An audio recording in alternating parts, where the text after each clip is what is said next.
politics. Just watch your back, Commander. Things go bad on this mission, you're next on their chopping block.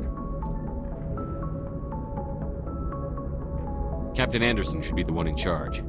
It's like I'm stealing the ship from him. Yeah, the captain got screwed, but it's not like you could have stopped it. Nobody's blaming you. Everyone on this ship's behind you, Commander, 100%. Intercom's open. If you got anything you want to say to the crew, now's the time.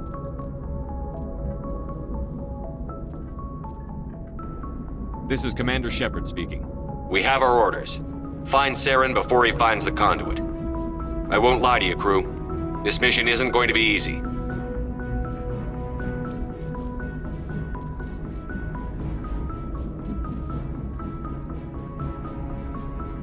This began with an attack on a human settlement in the Traverse. But we know Saren won't stop there. His Geth armies aren't going to stay on the far fringes of Citadel space.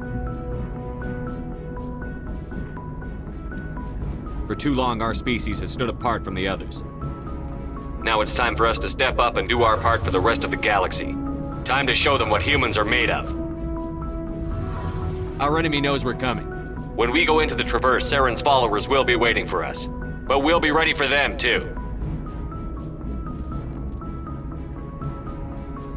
Humanity needs to do this. Not just for our own sake, but for the sake of every other species in Citadel space. Saren must be stopped. And I promise you all, we will stop him. Well said, Commander. Captain will be proud. The captain gave up everything so I could have this chance. We can't fail. Yes, sir. Commander, something you need? How's the Normandy performing? Is she everything they said she'd be? She's the best ship in the fleet, if you've got a pilot who knows how to handle her. Balance isn't what you'd expect. Takes a while to get used to that oversized drive core we got stuffed in the back, and her power can sneak up on you if you're not careful. The Normandy's probably too much ship for your average Alliance pilot, Commander. Lucky for you, I'm anything but average. I like to know my crew. Mind if I ask you a few questions? I can see where this is going. You did a background check on me, didn't you? Well, I'll tell you the same thing I told the captain. You want me as your pilot. I'm not good. I'm not even great. I am the best damn helmsman in the Alliance fleet. Top of my class in flight school, I earned that. All those commendations in my file, I earned every single one. Those weren't given to me as charity for my disease. What are you talking about? Are you sick? You mean you didn't know? Oh, crap. Okay, I've got Vrolik syndrome, brittle bone disease. The bones in my legs never develop properly. They're basically hollow, too much force and they'll shatter. Even with crutches and my leg braces, it's hard to get around. One wrong step and crack! It's very dramatic, but I've learned to manage my condition, Commander. Put the Normandy in my hands and I'll make her dance for you. Just don't ask me to get up and dance unless, you like the sound of snapping shin bones. Why does everyone call you Joker? It's a lot shorter than saying Alliance Flight Lieutenant Jeff Moreau. Plus, I love to make little children laugh.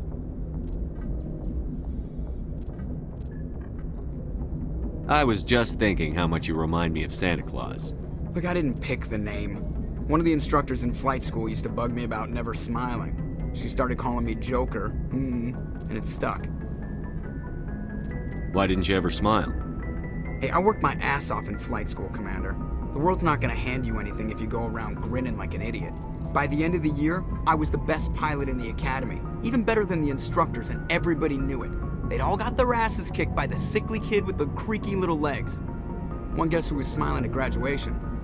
I need to know more about this Vrolik syndrome if I'm putting my ship in your hands. Yeah, of course you do. It's an extremely rare condition. Nobody knows exactly what causes it. Genetic, maybe. It's treatable, but there's no cure. They classify my case as moderate to severe. I was born with over a dozen fractures, hip, thighs, ankles. My bones were already breaking in the womb. 100 years ago, I wouldn't have survived past my first year. Lucky for me, modern medical science has turned me into a productive member of society. You're not gonna break a bone trying to fly the ship, are you? I don't fly with my feet, Commander, so I'm fine as long as I'm in this chair. I gotta be real careful when I get up to take a piss, though. I can do my job as well as anyone on the ship. Better, actually. So don't worry about it. I'm not trying to make you uncomfortable. Let's talk about something else. Whatever you want, Commander.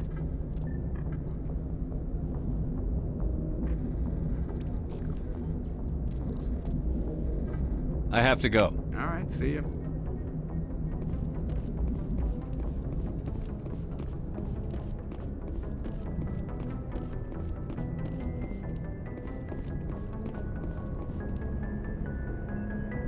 If anyone has to take over for Captain Anderson, I'm glad it's you. I'm not sure about having non-humans on our ship, though. We're all on the same team here, Presley. With all due respect, sir, that's what they said about Nihilus. Look how that turned out. Speak freely, Presley. I want to know if you have a problem with non-humans. It's not that, Commander. Humanity has always handled its own problems. Saren attacked one of our colonies. We should be the ones to stop him. We don't need their help. Some people think asking for help is a sign of weakness. That's just being stupid and stubborn. No matter how strong you are, allies can make you stronger. I guess so. Maybe I'm just stuck in the old ways of thinking. But don't worry, Commander. This won't be a problem. How did you end up assigned to the Normandy? I signed up with the Alliance as a navigator right out of school, following in my grandfather's footsteps, I guess. My first posting was on the Agincourt. We were one of the first reinforcements to arrive at Elysium after the Blitz hit. Those raiders were no match for an Alliance frigate. Of course, the only reason the colony was still standing was because of you, Commander. I can't believe you held out as long as you did. How did you end up on the Normandy? I got my officer's commission after Elysium. Must have made an impression on the right people. Captain asked for me when he was picking his crew. How did you end up assigned? I signed up. Of course, the only reason the colony was still standing was because of you, Commander. I can't believe you held out as long as you did. Carry on, Presley. Yes, sir.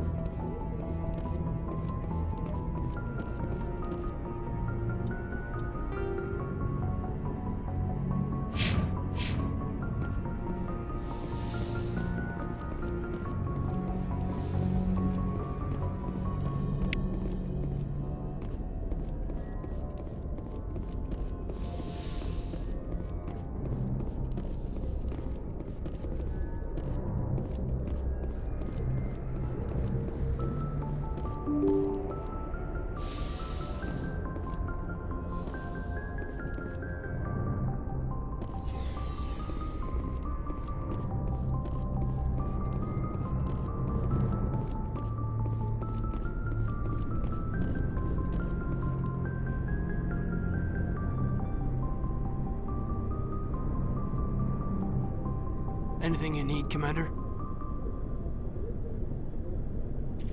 What's your opinion on the last mission?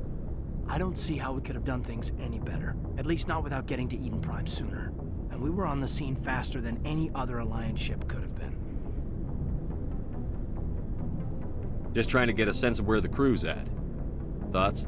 I've wasted enough of your time for now, Commander. We'll have time for personal debriefings later. We'll talk another time, Lieutenant. Commander?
Yes, Commander?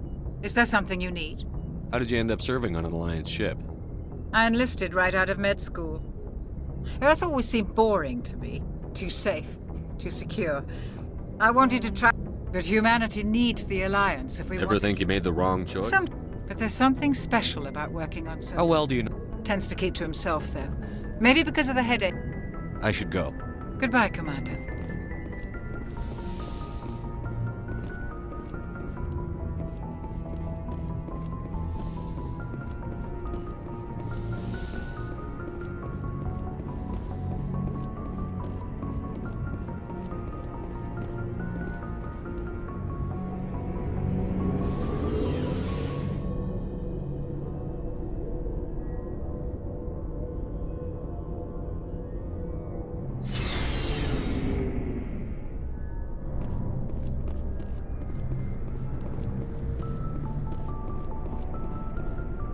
Commander?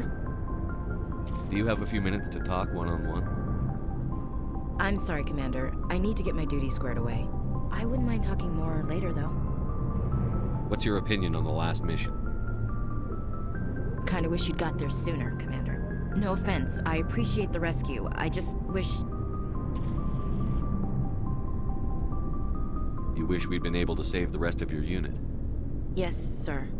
If I had been more alert, we wouldn't have been cut down by an ambush. The Geth are perfect ambushers. They don't move, they don't make noise, they don't even breathe. Sir, they have flashlight heads. I'll make sure it doesn't happen again. What's your opinion on the last one? No offense, I appreciate the rescue. I just wish... You would... If I had been more alert, we wouldn't have been cut down by an ambush. I'll make sure it doesn't happen again. Dismissed, Chief. Sir.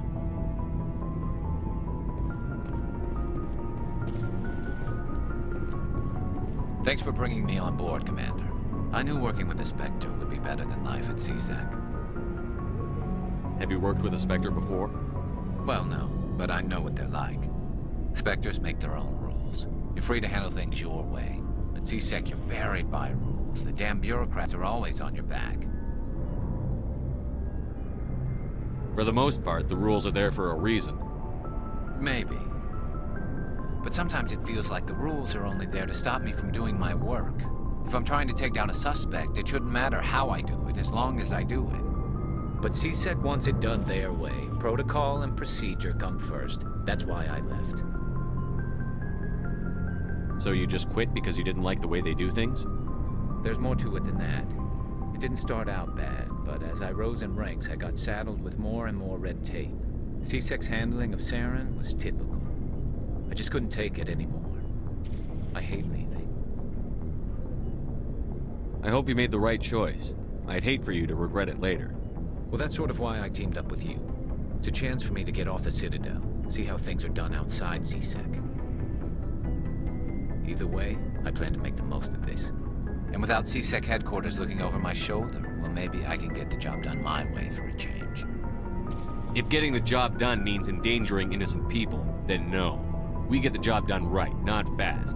Got it? I wasn't trying to. I understand, Commander. Commander, good to see you.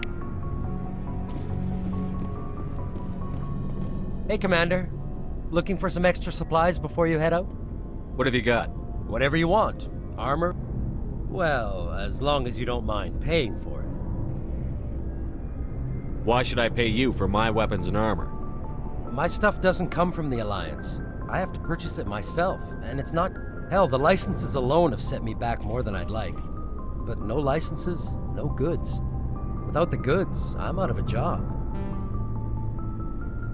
What are licenses? Why do you need them? Manufacturers sell licenses. Each license allows me to buy and sell a certain brand of products. I already have several basic ones, but you'll need to buy more if you want me to bring in different brands. Many of the best licenses are hard to get, but they're well worth the cost if you can find them. How often will you get new items? Well, that depends on how many licenses you've purchased, but I'll rotate items on a regular basis regardless. And anytime we land someplace with a big enough port, I'll buy, sell, and trade whatever I can. Check back often. I need to move items quickly, so only the most basic items will be stocked consistently.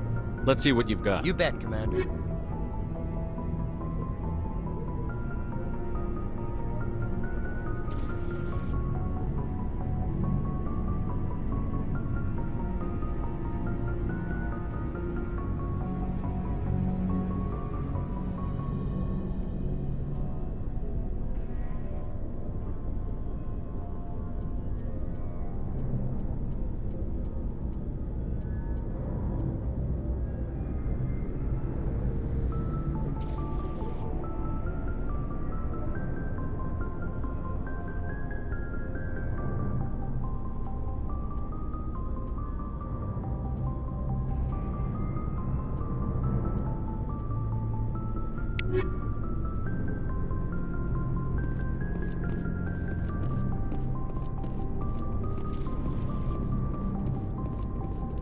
nice ship you've got, Shepard.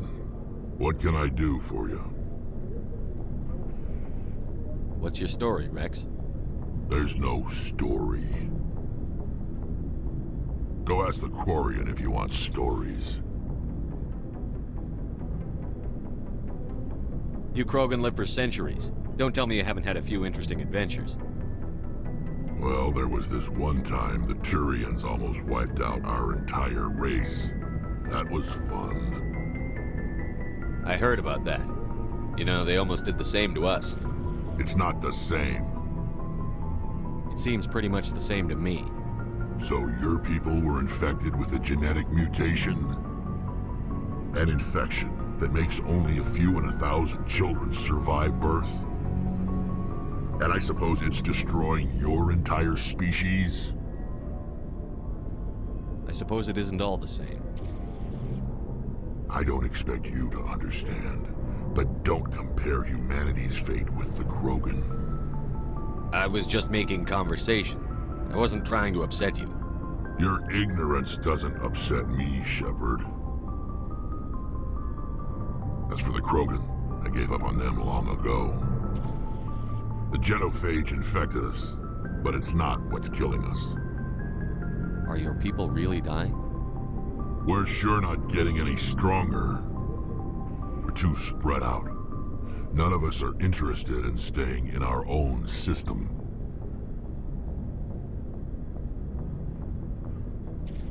Lots of species have left their homes and prospered. But they go to colonize new worlds. We're not settlers. We're warriors. We want to fight. So we leave. Hire ourselves out. And most of us never go back. What can you tell me about the genophage? Ask the Solarians if you want details. They made it. All I know, it makes breeding nearly impossible. Thousands die in stillbirth, and most never get that far. Every Krogan is infected. Every one. And no one's rushing to find a cure. Why don't the Krogan try to find a cure? When was the last time you saw a Krogan scientist? You ask a Krogan, would he rather find a cure for the genophage or fight for credits? He'll choose fighting every time. It's just who we are, Shepard. I can't change that. Nobody can. So long, Rex. Shepard.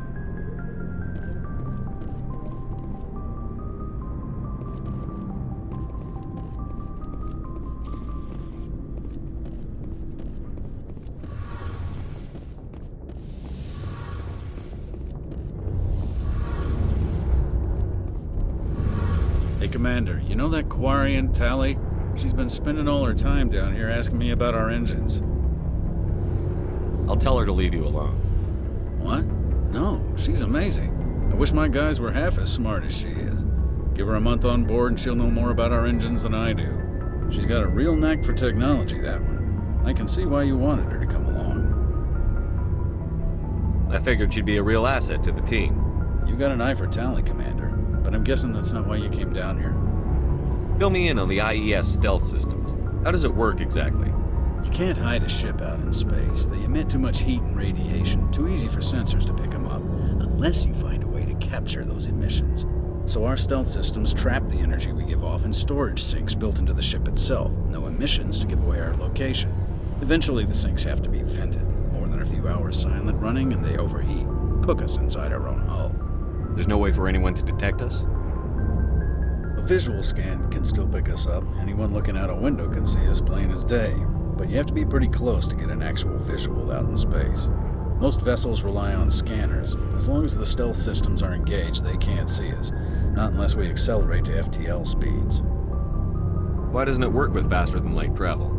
Cranking up to FTL blue shifts our emissions, pushes them into frequencies too high to capture in the sinks. As soon as we make the jump, it's like setting off a flare. Sensors can pick up our location whenever we enter or exit FTL flight, but for short-range missions, our stealth systems are amazing, and we've got the only one. Where else have you served, Adams? If you name a class of Alliance ship, I've probably served on it. Everything from dreadnoughts and carriers right down to frigates like the Normandy. My last assignment was on the Tokyo, only a cruiser, but she was a good ship. Couldn't hold a candle to the Normandy, though.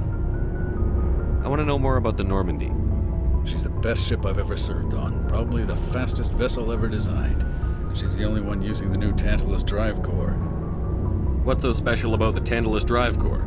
Proportionally, it's about twice the size of any other vessel. Not only are we faster, but we can run at FTL speeds longer before we have to discharge the core.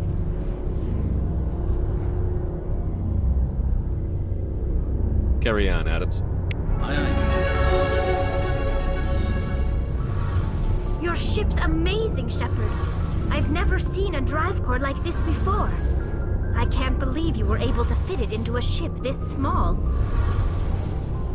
I'm starting to understand why you humans have been so successful. I had no idea Alliance vessels were so advanced. The Normandy's a prototype. Cutting-edge technology. A month ago, I was patching a makeshift fuel line into a converted tug ship in the flotilla. Now, I'm sitting on board one of the most advanced vessels in Citadel space. I have to thank you again for bringing me along. Traveling on a vessel like this is a dream come true for me. I had no idea you found ship technology so interesting. It comes with being a Quarian. The migrant fleet is the key to the survival of my people. Ships are our most valuable resource. But we don't have anything like this. We make do with cast-offs and second-hand equipment. We just try to keep them running for as long as we can. Some of the fleet's larger vessels date all the way back to our original flight from the Geth. I can't believe your fleet's still using ships that are 3 centuries old. They're constantly being repaired, modified, and refitted. They aren't pretty, but they work. Mostly. We've tried to make ourselves as independent as possible on the flotilla, grow our own food, mine, and process our own fuel. But some things we just can't make on our own. A patch to maintain the hull integrity requires raw materials we just don't have. That's why our pilgrimages are so important. Tell me about your people. Our lives aren't easy. Resources are scarce, and we are constantly on the move. Everything we do must in some way contribute to the continuation of the migrant fleet. There are 17 million Quarians in the flotilla, and each of us relies on the others for survival. The bonds among my people are strong. Unfortunately, we have had to surrender many of the freedoms and civil liberties other species take for granted. What kind of freedoms? Well, it's illegal for parents to have more than one child. If our population grows too much, it would strain our resources to their breaking point. Of course, we also can't allow our numbers to become too few. If our population is in decline, the rule against single births is temporarily repealed. In extreme cases of population decline, incentives are even offered to encourage multiple births, though the Conclave hasn't had to take such measures in nearly a century. That's your government. The Conclave is our civilian branch of government. Each ship can elect a representative to serve on the Conclave and make decisions that affect the fleet as a whole. On matters that affect an individual ship, however, the captain has the final say. It's a tradition that dates back to the early days, when the fleet was governed by martial law.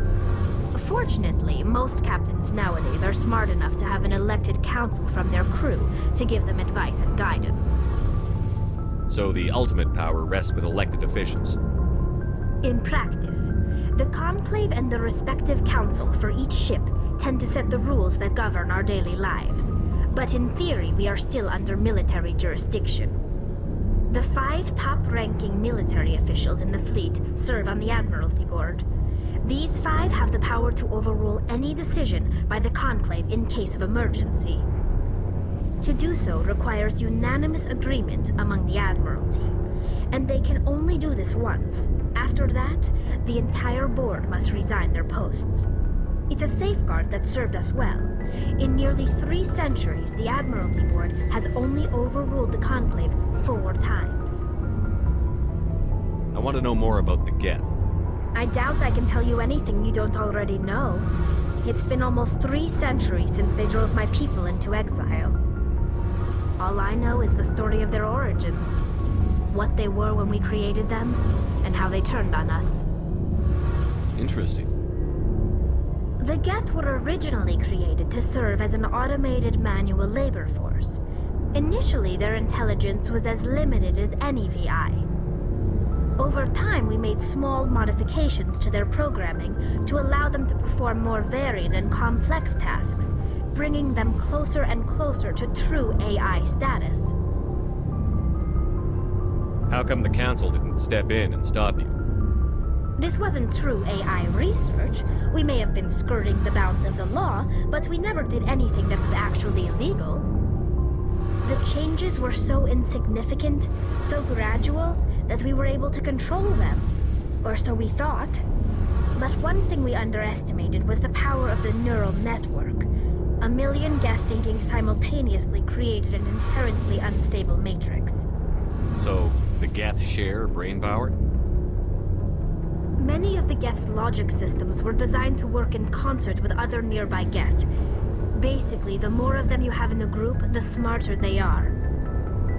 So there's some sort of group consciousness? No, nothing like that. They cannot share sensory data or information. Their programming cannot handle that much simultaneous input.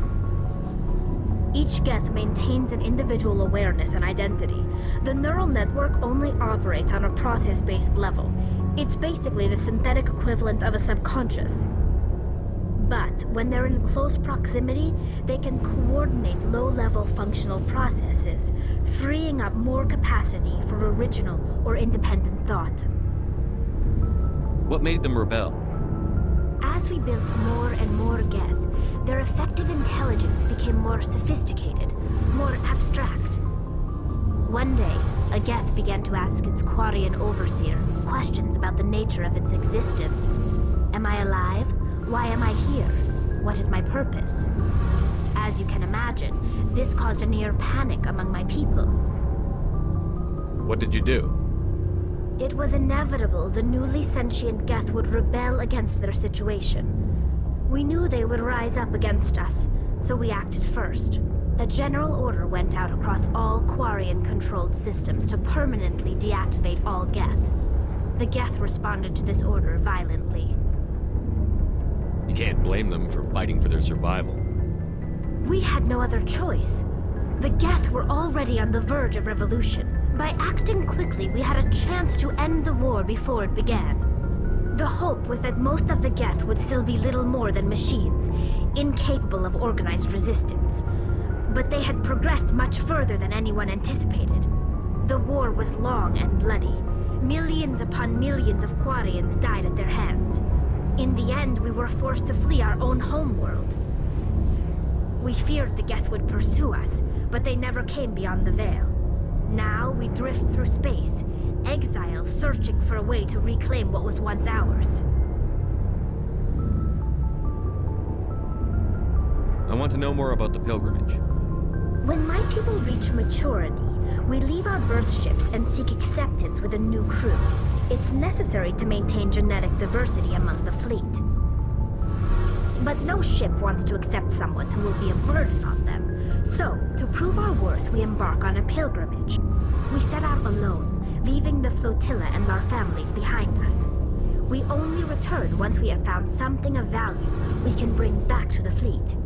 This is presented as a gift to the captain of the respective ship we wish to join. If the gift is accepted, we are welcomed into the crew. Can a captain choose to reject the gift? That doesn't happen often. Most captains are eager to increase the size of their crew. It increases their own standing in our society. Even when the gift is not particularly valuable, the captain usually accepts it out of a sense of tradition. However, there is a stigma to presenting a substandard gift. It's not the best way to make a good impression on a new community. Most pilgrims don't return until they find something worthwhile. I can't believe they just send you off alone. It's not like they just cast us out. Before we leave, we are given lessons in how to survive outside the flotilla. and given gifts to help us on our journey. We also receive implants to fight off sickness and disease. Generations of living in an isolated and highly controlled environment have left our immune systems weaker than most. By the time we leave the fleet, we are well equipped for the pilgrimage. This is a rite of passage for all Quarians. If it were dangerous, our numbers would suffer.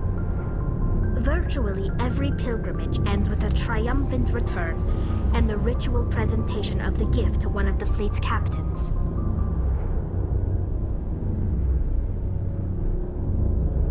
I want to talk about something else. Like what?